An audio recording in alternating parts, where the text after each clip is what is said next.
Good morning, everybody. Let's shut down that cool music and get into this. So we have the CPI today, obviously, which is going to be absolutely huge. I don't think the CPI is going to be as big as people think it is. I think once it's over, it's over. The news is really going to be the regional banks and what the heck's going on there. Meaning, do we have a problem? Do we not have a problem with the regional banks? And that's really what we have to focus on here. Like, are we actually going to have some kind of issue there? And the bottom line is, we really just don't know. We don't know if we're going to have a more of an issue or not. And it's definitely something we're going to have to play out and see how that goes. I personally am not sure at all.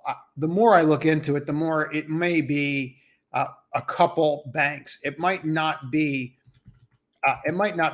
everybody, and that's very different than what we were told and what we were looking for. So I'm just going to put these out on the bottom of the screen so that we can see them. And these are the estimates and the previous numbers that are due out at 8:30. I like this little scroll. I think it's helpful for people to see what's coming out, and then I'll change it when the numbers actually come out, and we'll see the numbers live right here, and then we can make some decisions on what we're going to do with that. And we'll go from there. Last night's video I did differently, where I did an actual live trade. If you want to see that, it is available, obviously, to watch replay. It's in my the video list. So, but your comments on that kind of content are appreciated, because I'm trying to figure out if it's helpful, if it's not helpful. For me, I don't know. It seems like the timeliness of information is more helpful than anything, but it's something that we're going to discuss as a group and figure out. And I appreciate all your comments also on the live stream. It helps me create content. That's why I'm doing that, or doing this. But I want to just point out the obvious. Everyone see these green little arrows here? And, I use patterns. That's how I trade. I use patterns, and I use replication of patterns to find spots in. So one of the most glaring things to me about what you're staring at in front of you is you're staring at S&P stocks above the 5-day moving average. See how every time you get to this level, right around 2, and then you bounce off at 2, every single time you get some kind of relief, right? Now, what does that relief look like? Well, that relief is marked here with these green arrows. Sometimes you get relief and then you bounce up and then you go sideways. Sometimes you get relief and then it's a down day and then you get 3 days and then you collapse. It's a short-term indicator, but it does allude to the fact that there might be a bounce out there. Now, I'm going to clear all this off for a second. And what we're going to do here is I'm going to get rid of the moving averages for a moment. And what's starting to happen here is an actual base. So what I mean by that is we're all set up for the market in and of itself. We're all set up in our heads for this market to be so easy to understand, right? And we're all looking for these trends. It's very possible that we're in a trendless market that is just building a support and resistance area across the board. And you have minor supports and you're going to have major supports. And we're going to have to watch those levels extremely carefully and watch what's going on there. There's very little more to say there. Now, what do I mean by that? Well, you have these ranges, right? And I'll just show you the range so you can see it. All right. So what are we going to do about that? Well, there's nothing really to do except say that you've been in the 10% range really, besides the one outliner since here, right? I mean, if you really go back and take a look at where is this level, and you can actually draw it up here. Where is that level? Well, I have this anomaly that popped out. I have this anomaly down here. And why do these anomalies matter? And then what are we going to do today about it? All right, let me just find what I'm looking for. I should probably put that square up here. I got to get, you figure I'd get better at this. But here's what I'm pointing out. Every action has an equal and opposite reaction, right? We just don't know when that's going to be. So you pop out of your channel there, and then you pop out of your channel here, right? So if you look at it from that perspective, that's exactly what's transpired there. And that's exactly what we need to focus on. So we're in this trading range. Now, what does that mean? Well, to me, it means that if we get down to this level, it's probably more of a buy. If we get back up here, it's probably more of a sell. I would be drilling into those levels that I just gave, and then I'd be expanding this out, and I'd be looking for other levels on an hourly chart today that are going to be substantive. In other words, if I get up to 3,900, you shouldn't be a buyer. You should be selling into it, right? If you get to the low here of this 38.39, you should look for a bounce. Okay, that's really the game that you're at right now. And let's just drop that there and turn this magnet. Is that the magnet? No, that's the magnet. And you're going to want to look for a bounce. You're going to want to look for bounces on key areas. That's what's working. When do support and resistance lines work this well? They work this well when you're in a trendless market and you're basing. That's when they work this well. I mean, this was extremely telegraphed. Now, hindsight's a beautiful thing, isn't it? And obviously, it's something that you look at and go, oh, it's so obvious. And that's kind of one of the reasons why I did yesterday's video, because it's not so obvious when you trade, right? It's dirty and it's ugly, and you have to go through you're going through a lot of emotions as you're trying to figure it out. But point that I'm going through here before I go off on a rant, see your line right here? Yes, that's there. Is that DTL important? Yes. Do I look at DTLs and do I look at channels? Yes. They are really secondary to me right now in comparison to support and resistance. So let's get into some levels and get some actionable activity going here so we can all be on the same page and get ready. So they're the levels that I would look for. Now I'm going to do the Qs because the majority of people trade the Qs more than they're trading the NASDAQ futures. And we're going to zoom out on this for a moment and just look at these spots. And I'm going to do the pre and the post as well. All right. And these are all levels that if you really look at these levels and you zoom out for a second, you can see these battlegrounds over and over again right in here. That's where you open, right? That's where you open, right? And this was obviously where you open pre-market. right? This is where you closed. This is where you flipped, right? Pre and post. This is where you broke. This is where you couldn't get over. I mean, some of these levels, when you start looking at them, they become glaring, right? You actually wonder what you're doing. Like, how did I not see that? Now, a couple things that are ringing out to me. Here's the support line. To me, this would almost be, if you keep going back, right, far enough, okay, and you come like all the way back, right? We're looking at a 60-minute chart here. I'm going to just drop that in right there, okay?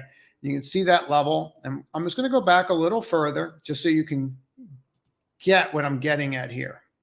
You see this? See how you're in here? Okay, so you understand where that level is, right? And you just keep going back, and you're going to, right? So you see where I'm going with this? Hopefully. So you can see what I'm trying to point out to you is that these levels have been around for a very long period of time, and we're not really paying attention to them in the way that we should. So when you look at this and you realize you've been battling this area over November, couldn't handle it. Over November, couldn't handle it. Over November, boom. Flips over in January, couldn't handle it. Pulls back, makes the higher high, retest right here, and that's it, okay? So this is a core level. And I want to just point something out to everybody so that they understand this, because I think this is really pertinent. And the CPI is coming out in 5 minutes, so we're about to get wild in here. And I'll report it as soon as it comes out. Look at these. Look at this right here. Look at this right here. Okay. So here we have 2 wicks right at the bottom. Wicks of price rejection. So we're rejecting anything under here. So anything that gets us down into this range, and what we're going to do is we're going to call this a range between 287.50 and 288.25. Anything in that range that we're looking long-term is probably something that we should be looking at picking off and buying. Okay. So if we sell down, we're going to want to watch that range and how we respond to it until that range retests and becomes what? Resistance, right? Same thing is up here. We're going to want to watch these ranges. So I think you're boxed in right now between this 294 to 288. And then if you break out of that range, this is the minor level. If you break out of that range, you start getting into these upper ranges up here, 300. And there are levels that I'd be watching as well. Now, these are the levels I would be looking at. You can screenshot that if you like. But what about names? So for me, looking at the names that are out there, I have a list of about 70 that are on my radar. The names that make the most sense to me are going to be your large cap names if you're looking to trade this.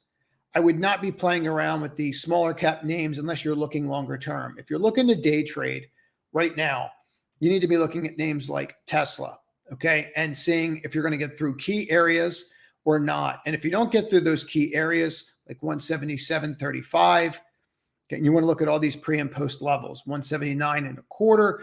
If you're not going to get through these levels, right? Look at where the breakdowns happen right here, 181.06. If you're not going to get through them, then they become rejection points. And that's what we have to focus on. So you'd really rather see it pull back to that 173.75 and hold in there and then go from there. Anything near this pre-market low. And I think that this is pretty telling. What happened on Monday, right? That was the low. That was it. Pre-market low. You never, ever got near that low. Matter of fact, if you get super technical, look at that, right? You never got near what? That pre-market low. Okay. So you really want to pay attention to things like that. It's very, very important. About 3 minutes here before we begin, and then we'll go from there. But I really think that that's very important, guys. For you to focus on. And, there are names out there that I do think are going to bounce, and you got to be careful what you do here. So I'll give you one that I think is probably going to rip. You're starting to see Schwab come out. He personally issued a statement yesterday. That's very interesting. He usually does not do that. He sits in the back seat. He walked through his entire balance sheet and then he publicized it. You don't do that. And then you had Citigroup coming out, putting a buy on it. You have really smart people. I'm not going to get into all of them this morning that are coming out and buying this name. Now, here's the problem with the trade. The problem with the trade is now you're right here. You're right at resistance. So do you really want to do the trade at resistance? Do you want to buy into a resistance point? The answer is no, you don't. Right. So what you want to do is you want to see if you can get some kind of backfill, because if you bought this yesterday, right, and you're counting your money, you get all excited, eventually you're going to sell. So if you can come back down and retest that level, and these are the levels that I would look at. I would also suggest that everybody drill into an hourly chart so they can look at those levels and see how they're playing out. But Schwab is definitely one that's on my radar. This PACW, this one looks like it's going to absolutely rip. And the one thing about this one, I'll just point out, is that the PACW, they're in a position where you have 5 directors, the CEO, and they're all buying stock, and they've been buying stock since here. And they seem to be much better positioned than people think they are. A matter of fact, if you look at a graph, I don't have the graph in front of me, but there's a graph where they actually have a little less deposits, just under JP Morgan on a percentage basis, on a percentage that's over 250, but they have less losses on their books on a percentage basis than JP Morgan. That's probably not the worst place to be on the chart, to have less risk right now than JP Morgan. Now, you have more risk because you have, people that are worried about their deposits, but we're going to have to go from there. Now, let's take a moment and let's just watch how the market's reacting to this news, and then we'll go from there. And we'll just focus on the S&P because that's going to be the one to focus on. And I don't think you should be going nuts here, guys, no matter up or down. Okay. I really don't. I think you should just take it all in, let it play itself out, and go from there. Okay. Actually watch the futures market. It'll be more fun. So, yep. Always more fun, isn't it? So the thing about it is you just see we're down, we're up. Nobody cares. I mean, literally no one's going to care. And, we'll go through the numbers, but to me, it's a non-event. Really is. Okay. Really non-event. And they're all in line. They're all exactly in line, except core month over month is 0.5 versus 0.4. But everything else is in line. I'm going to screenshot this so that you can all see it, and we'll go from there. And we'll see how that plays itself out. But overall, I really like I really like what we're seeing here, and I would expect this to continue. But let's just take a look at this and go from there. Make sure we're all on the same page. Good. Now let's get into the levels. Here you are, ES, and you can see the movements right into this. So that's what you're looking for. They're the kinds of movements that you're looking for. And that's what we want to see. We want to see some follow through, but let's go through these numbers and just look at them. So here you are, core CPI, 0.5, 5.5. Okay. And you're seeing decent numbers. And we'll go from there. I mean, I think we're seeing really decent numbers. And I really think that that's what I'm looking for. Just come in line. If you just come in line and it's orderly, it makes their lives a little easier for them to say, oh, we're doing our job, right? Now, I actually like that this CPI index is back down a little bit. That means overall we're coming back in. That scared me last time. But 0.4, 6%, 5.5%, 0.5 is exactly what you want to see, guys. Exactly what you want to see. So we'll go from there. But overall, I really like what we're seeing, and we'll see how this plays out. I don't think it's going to be that big of an event, guys, for the names. I really don't. I think you're going to bounce around. You probably go back to 3,900, 3,850. So you want to be careful here. You're going to go to 3,950 on the upside, and you're really just going to bounce around in this area. You're not going to do much more, and you're going to have to settle down and understand that you're going to have to watch. Well, it looks like 3,940, doesn't it? You're going to have to watch exactly how this plays out. And this is how it's playing out. So, pardon me. I really think that there's going to be huge opportunity here with these banks. I think that this is going to be something where we see a panic and then the panic goes away and we start looking at things for what they truly are. And I think that's where we're going with this. Here, let me show you what I mean by that. So you see the VIX coming down, and I just look at this. $31, $29, 35. Okay, this is what where you were that pandemic low, right? Or 2022 low.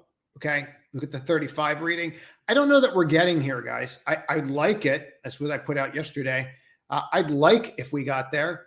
I'm not so sure that we are going to get there, and I think that that's something that we have to pay attention to. I'm just not so sure that that's what's going to happen. So I really want to see that, and I really want to focus on it and go from there. So, that's really where my head is, and we'll go from there, and we'll see how this plays itself out.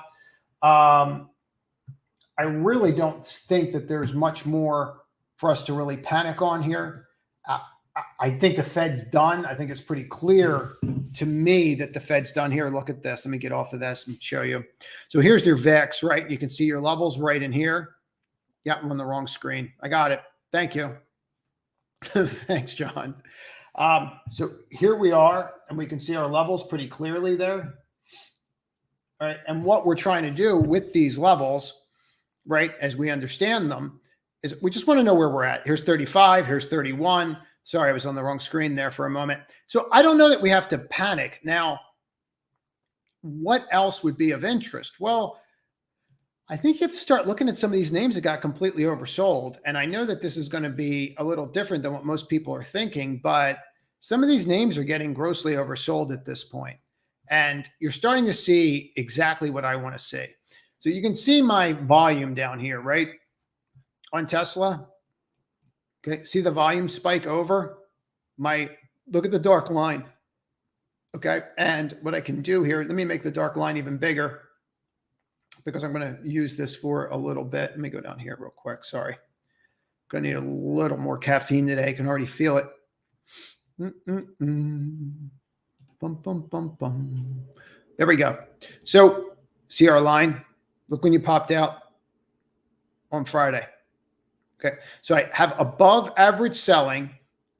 My line is starting to curl back up, right? Which when we start curling up, how's that go? Goes fairly well for the company, right? So we're starting to curl up. We had above average volume. And what did they give me on Friday? They gave me a doji. Okay, above average volume, and they gave me a doji. They undercut me on the banking news that's going on out there. And what do? They form a piercing pattern and set me up. And now they're setting me up to break out here. So these are all levels that we're going to have to watch extremely closely, but don't rule this out. And if you look at this level right here, which is the 22, I believe, you can get up to here. That can most certainly happen, that you get up to that 196 level. And I think that's exactly where you're heading. And I think that's exactly where we're going to go with this. So keep that in mind. I really think that that's exactly what we're starting to see. Looks like I have some stuff here. Hold on one second. Let me just make sure that I'm there and I'm on the right thing. Usually the guys in the community tell me when I'm on the wrong page, and they are doing a heck of a job of that today. So I appreciate it. It was a super early morning for me. It was like, usually get up at 5, was up at 4, just going through a lot of the research overnight on the banking names, which ones look like they're going to hold, which ones look like they're just going to have problems. We should probably go over that, but I just want to point these names out to you, and we'll go from there. So you have NVIDIA. All we're going to do, this is from the newsletter. If you don't get the newsletter, link in description. Now, if you look at your doji right here, and you can see your line, right? Look how you're holding right in here. Look at that. You're holding in there perfectly. That's exactly what you want to see. See a little dink right here. See if you can flip right there, and then we'll move forward, and we'll see if we're going to push and go from there. Now, if we do that, if we push, and if we get higher, that's really what you're going to want to, that's what you're going to want to see. I don't see any reason to panic here anymore. I don't know that we're going to lose another bank. I don't know that the backstop that the Fed did, maybe it is enough, maybe it isn't. We're going to have to give it some time. But if I had to go through those names, I can just tell you what I see working so far this morning is that people are playing Schwab, people are playing PACW. Okay, you're starting to see money flow into these. It is not going to be straight up, gentlemen. It's just not going to work that way, guys. So keep that in mind. You're gonna bonk all over the place. The person that owns it at 9, that's selling this morning at 14, is giddy, right? They're going to get out. FRC, same thing. Okay, you bought it at 31. You're coming in. You're at 29. You're doing cartwheels, right? So, and I get that. My concern was just buying overnight, and then you have no idea what's going to happen this morning. I'd rather buy pre-market this morning because at least overnight you didn't get a statement, and people took the risk. And if they took the risk, this is what they got. So congratulations for taking the risk, but we just really don't know how this is going to play out yet. And I don't know that these are all just going to go back and assume the same levels. It could take months for that to happen. So that's going to provide a lot of opportunity for people to get involved here if they want. Another way to get involved here is this DPST. And you're up pretty decently this morning already. So I would expect a huge move here. Obviously, already looking at $2. Does this get back to 20? I don't think it's getting back to 20 anytime soon. But if I wanted to play the sector, I don't know that the entire sector is going to zero. Remember, when we had the S&L scandal, we lost a third of the banks, right? We lost a third of them. And I don't know that we're going to lose a third here. So DPST is definitely something that I would be watching today. It would be on my list to watch. And I would want to see how that goes. Now, I wanted to see the banking sector move on the large cap side a little bit more before I got excited. I think you're better off doing the big banks because they're not going to be hit by this at all. If anything, they're going to benefit from it. But that's not really where the quote juice is in the move, right? So in other words, I'm not convincing a lot of people to play JP Morgan when they're making 40% on PACW or FRC. So it's kind of a moot point. I think that there's still something to buying these when they're down if you're trying to buy good companies at good prices. I do think that you're going to run into some other issues out there that are driving us. But people are going to want to play the FRCs. Look at this WAL today. And you're starting to see this, or you're up $9, you're into the wick. And maybe you move too fast. So one of the things that you could do with this kind of trading right now also is look at the first break. Oops, that's not the one I want. Let me do it this way and go escape and get rid of you. Remove. Let's go here. And I think this is the one I want. So you would look at the first break and you'd look at the low. Okay. And what you want to do is you just want to look for your retracement levels. So I don't have the 31.8 in here. So we're going to put that in right now. 38.2, sorry. I went the 26232 and I went the 78. I don't need extensions that are all the way up here. Okay. So what you would do is you'd measure this on fib levels, and this would tell you your ranges. So you could see that you could maybe pull back to that fib level, which just happens to coincide perfectly with what? That high, right? You're almost dead on it. So you might want to watch the high of this move if you're interested in wall. You might want to watch and see how you act at this. If you get up to this level, 50% is not a fib level, but I always put it in because I want to know where we're at. And you might want to do that on all these moves and just get a sense of where you're at. Now, once you do this, I'm going to give you a really quick technique here that you can use today. You can use right now. Go to the highs and go to the lows, and the ones that are near the 61.8%, they're your stronger names. The ones that are at the lower end of that range, they're your weaker names. Okay. The ones that are at that range that are at the higher end, they're your stronger names. All right. So if you're looking at, let's just take this for a moment and remove all our drawings. And you look at that and you put that here. Okay. So I'm between this level. So right now, I'm not up anywhere near as much as some of those others. So there could be several reasons for that. But what you want to do is you want to focus on the ones that are doing that. Now you look at FRC. I'm still going to take this right here, this dump, even though obviously something was happening beforehand. And you can see right here that you're in that level, right? You're not even over 38 yet. Okay. So you probably at least want to be over that 38% if you're looking long term. But you can see this was actually being telegraphed ahead of time, wasn't it? Right? Someone could see that there was something going on, some issue. Now, I don't know if they knew this was the issue, but it's a heck of a move, guys, down. So if the bank's fine, you should be able to retrace half of that. You should be able to retrace half of that. So just to kind of put that in perspective, even from here, I don't know why we keep doing that. Hold on one second. There we go. Remove. Even from here, if you drop just the pin down and look at the low and you say, I'm going to retrace to 50% of the move, it's $93. I mean, there's some significant moves that could still happen here. You don't need to be first. I mean, it's nice if you're first, but you might want to just put some of these up and you might want to start paying attention to them. I think we got a little, I know that there was some guy, Michael Barry, who came out yesterday, issued a statement like he doesn't see systemic risk. He thinks this could be wrapped up quickly. As long as you don't see ultra panic in the streets, I think he's right. I think this is going to wrap up a little faster than we think. And we're starting to see bounces like this in Goldman. But you don't want to buy these until you get up to here and test those levels.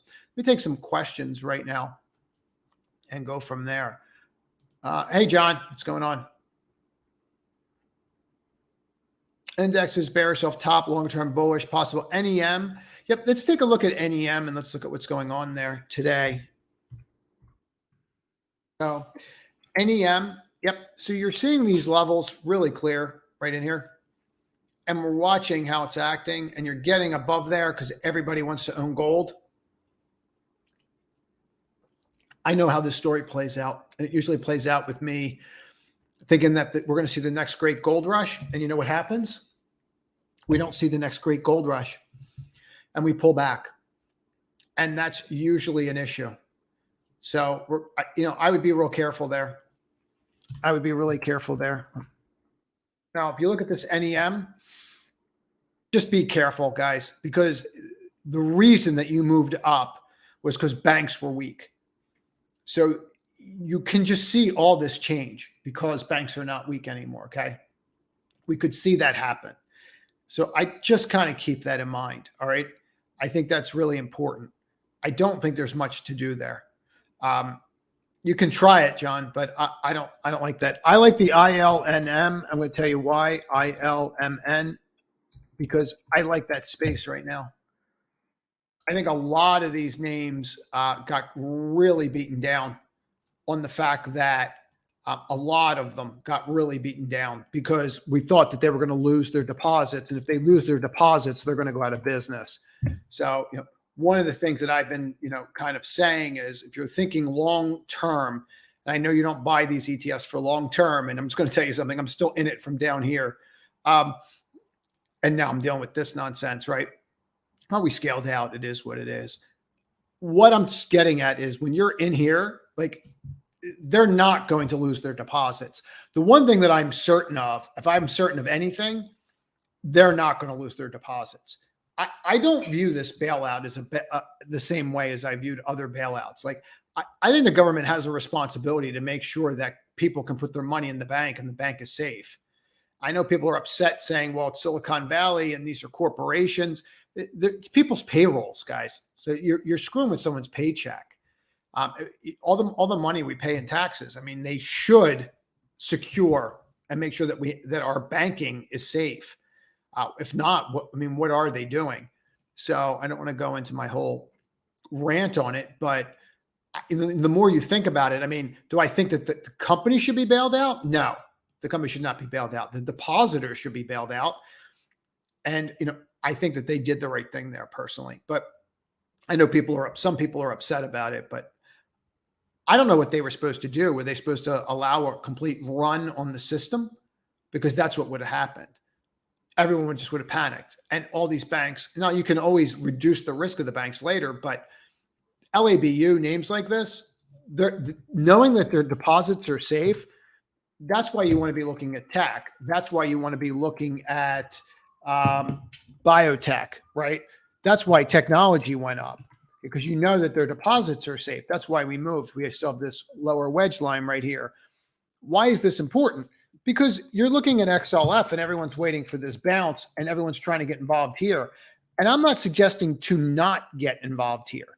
What I'm simply saying is I did not know last night that we were not going to lose another bank. I didn't know till 5:30 this morning that names like PACW had 5 directors yesterday buying stock in the open market, right? I didn't know that JP Morgan was buying stock on their prop desk until this morning. And the 2 names that they were really focused on were these 2 names. I don't have, meaning the Pac West and this FRC, I don't have all that data last night. So I don't mind coming in here and now saying I need to start looking at some of these regionals and taking some significant risk with them with smaller positions. But the real move is the fact that these people are not worried about their deposits. If you're a biotech company and you have money at SIVB, you tapped it yesterday and you made payroll. Etsy's paying people. They weren't paying people the day before. So that's significant, and it helps these companies and it reduces the stress. Now, that said, I would be focused on biotech and technology if I didn't want to play that regional space. So we'll go from there. Very quiet on the questions today. I usually get so many more. I wonder why. It's interesting. Always fascinated by this. Like why today it would be quiet versus other days. It's so interesting to me. So stay with me 1 second here. Bear with me 1 second. I check something. Just checking my signal. Perfect. So I'm not really, I'm not really sure, but usually I get way more questions. My questions seem to be stopping at like 8:22, which makes 0 sense. So I'm wondering if it's StreamYard that's having the problem. So if you've asked a question since over 8:22, I can't see it. Just FYI, I'm not really sure why, but I cannot see the question. So let me go into YouTube for a moment here, guys, and see something. And if you get back, give me 1 second here, guys. And I'll see if it could be on, I don't think it's on my end. I know that the community's laughing at me when I'm saying that there's a technical issue and it's not on my end, but I just want to see something on the YouTube. I know. Oh, yep. So, okay. So there's tons more questions than I'm seeing. So I apologize and I'll get to them. I see them now through YouTube. And I'll go from there. So, good morning, Russell. SPY broke to the downside. Yep, I think you're okay with the SPY. I really do. Nomura's comments were interesting for anybody that read them. Let's go take a look at the futures market. And again, I apologize for that. But Nomura's comments were interesting. I don't know if anyone read those. That what they're saying, let's get rid of all our lines, is they think there's going to be a rate cut. I'm going to tell you right now, if they don't get the banking industry under control, it's going to be a rate cut. I understand what he's saying. So I like this. I think that this could absolutely just hold in here, and that 39.40 is a big level. And you know why that 39.40 is a big level, right, guys? So let me just pop this in. You can see it. Okay. You can see why 39.40 right up here is a big level. There's your 200-day moving average on the futures market. Okay. So keep that in mind. Let's just go. I love the banner and charts. Thanks. Yeah, I like the black way more. I'm trying to quote brand with colors with the green. I'm over that. It's going black, all black, everything. Good morning, IBR. Yep. Hey, Fatty. So I really like IBKR, not only just because it's one of the brokers that I use, but I really like the name. And the issue that you're running into there, Fatty, is that you have, I'm going to stay and answer everyone's questions. I apologize. I don't know what happened there today. The issue that you're having that I see is that it's super thin, man. It's a really thin name. So you have to buckle up, and you gotta have to buckle up in there and be willing to hold that. And I think that it makes a lot of sense to look at names like this and to get involved. I do, but you're going to have patience. Now, you might want to wait until you form some kind of pattern. I do not think that you need to be out there buying IBKR up $3, PAN, PAC, business Pac West up $3, or whatever it's going, whatever it's doing. I don't think you want to be doing that. Okay. I don't think you want to be chasing them. Let them come back down, build positions, but watch that. Any insights on the VIX? Yeah. So I do. And is there a way to do it here too? And go to channel pin, remove. Wish there was a way to show them here. You would think YouTube would do that. Be able to show the quote. If I click on it, like if there's a way to show that, if I can pin it, report it, manage it. All right. I'm not going to get into it all now. On the VIX. Yep. So we went through it. I'm going to go through it again. I mean, I'm not even holding 25. Forget the moving averages for a moment. I'm not even holding 25. I mean, this is pretty much telling you, it's telegraphing what's happening, right? You started seeing it yesterday, John, didn't we? I mean, this was telegraphing going into the close, which was shocking to me that they had no interest in holding protection overnight. Like, why don't you want your protection overnight? Well, now I know why they don't want their protection overnight, right? Because they were long. They were buying stock in the open market. I mean, it's pretty clear now what they were doing, right? I mean, we're seeing it. I mean, look at this mark. I mean, that's all they're doing is just buying and buying. So you're seeing some of that overreaction here, obviously, and then go from there. But I don't know that I'd be playing UVXY. It's too thin. Let's go there. Switch screens. The graph is on. Good morning. What's up, Timo? XM looks interesting. Big move, holding bid. Let's take a look at XM.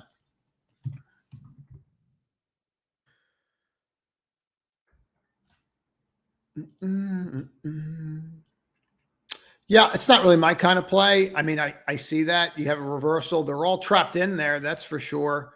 Obviously, there's some kind of news associated with it. I don't know what that news would be. I think they might have news over here somewhere, right? Don't they have news over here somewhere? I thought they did. I'll play with it later and find it. I thought they did.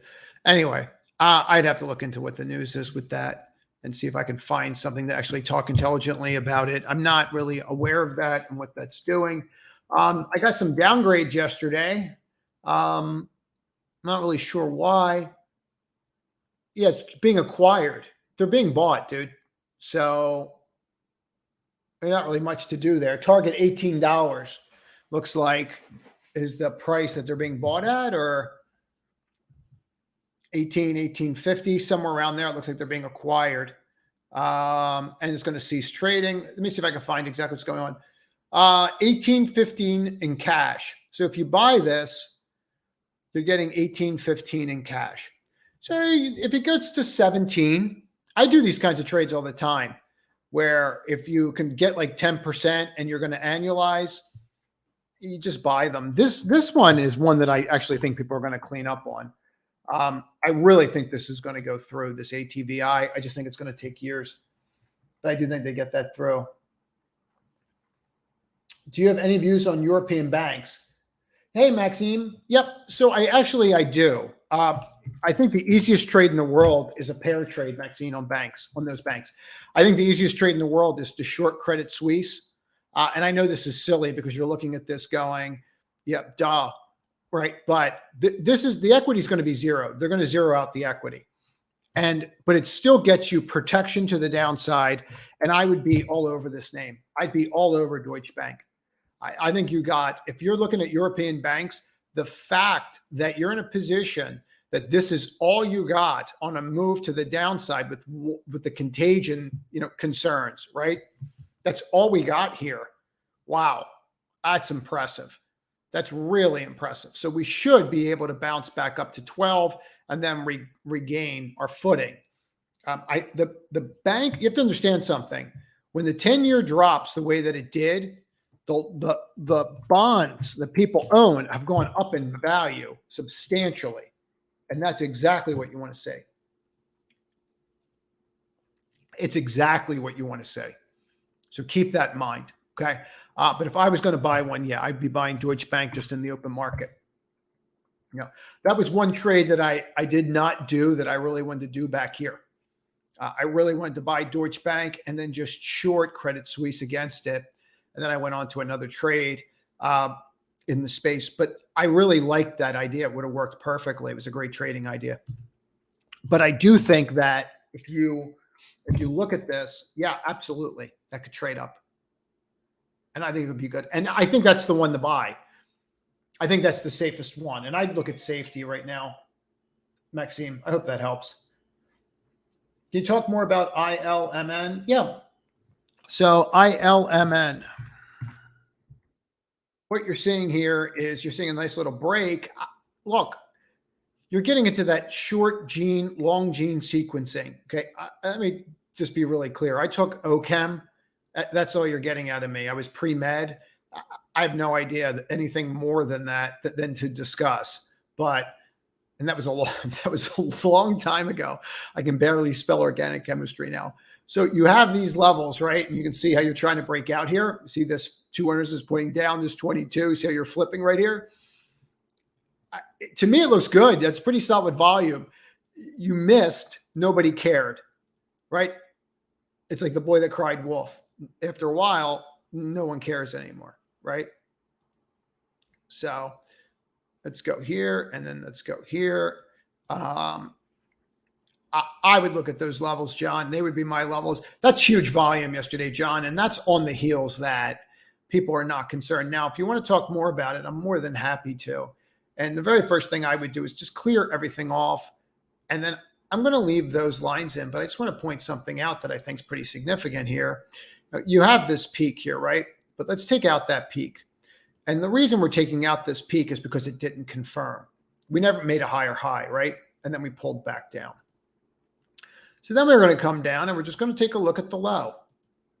Okay. So now what we're going to do is just, let's do it this way. And let's clean you out for a moment, right? And we're going to clean out this on the ILM. And we're going to clean out this on the ILM. Once I hit that button, it gets rid of the ILM symbol up here. So forget these lines up here. I just moved them out of the way. So what do we have? I've got a year base. I've got a year base on a leading stock. Okay. And this was your last great shakeout where they thought that their payroll was going to be screwed up like everybody else's, and they got pressure on it, right? You couldn't even get to the low. You got to this. And then you reverse the next day. Okay. That's what you want to say. That's what you want to say. So let's keep going. XBI, yeah, there's a piercing pattern there, Finn. Can one buy KRE? I think you can. I think you have to be careful, but you have to be Whitlock. Are you willing to take the risk is the question. Okay, that's what you have to quantify. Do I think every regional bank is going out of business? No.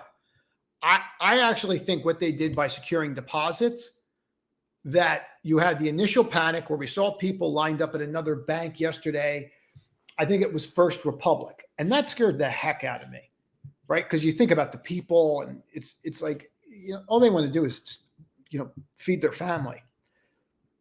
And so you see that, and it's just troubling. But I think they got a handle on it, and I think they did a good job with it. So keep that in mind. Now, what does that mean?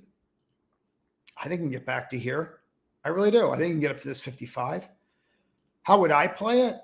I'm a pretty aggressive guy with this kind of stuff.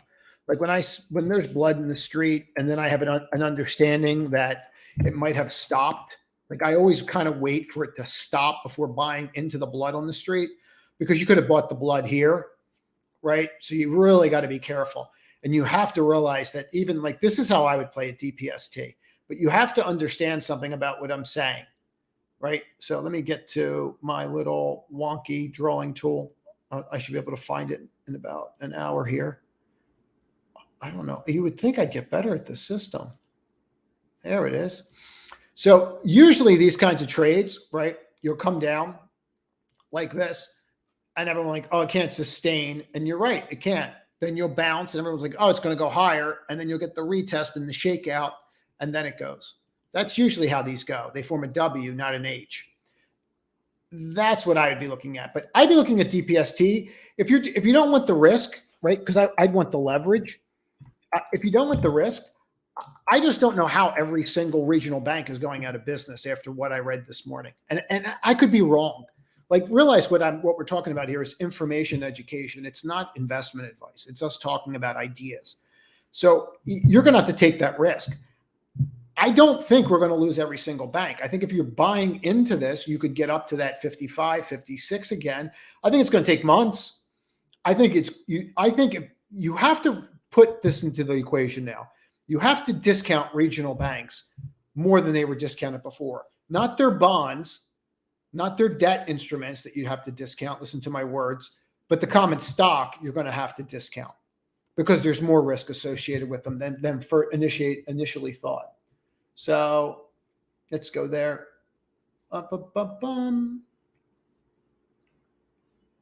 No, Matthias. So is the sell-off justified? I don't know. Well, does it matter if it's justified? Like, does it matter if the sell-off's justified? Do you know what I mean? Is it warranted?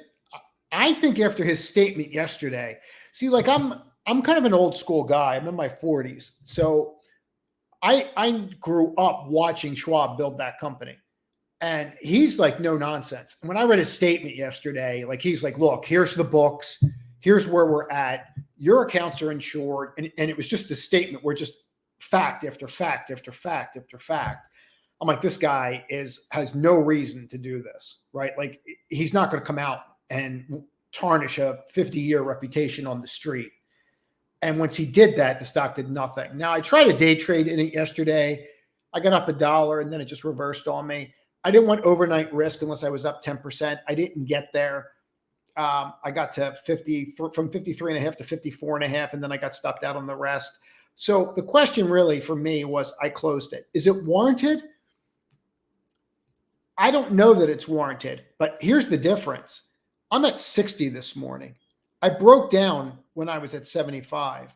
So now you're looking at what, man? Like, what are we looking at, Matthias? Right? So now we're looking at a 27% return.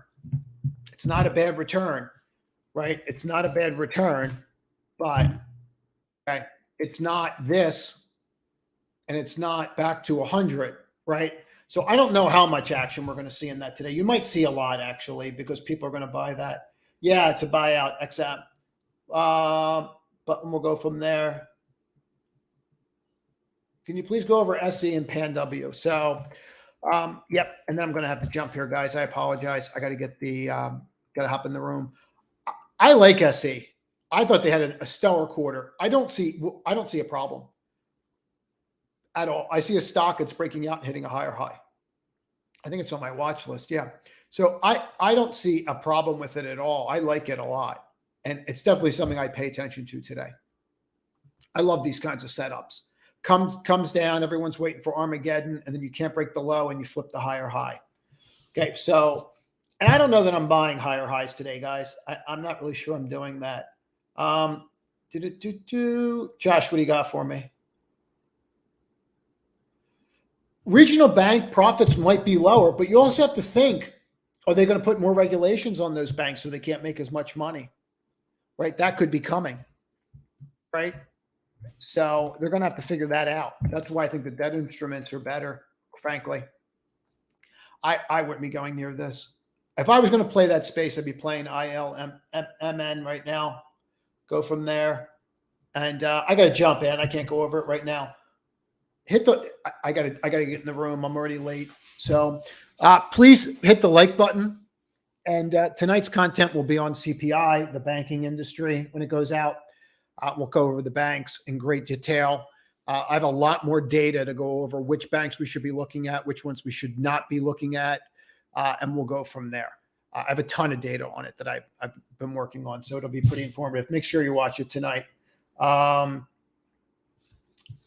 think they're going to raise that, Sonny. Sonny's comment is the account's holding over 250K. I think they raise that. I really do. I think they're going to raise that to 100 or 1 million. I think that's what's going to happen. Have a great day, everybody.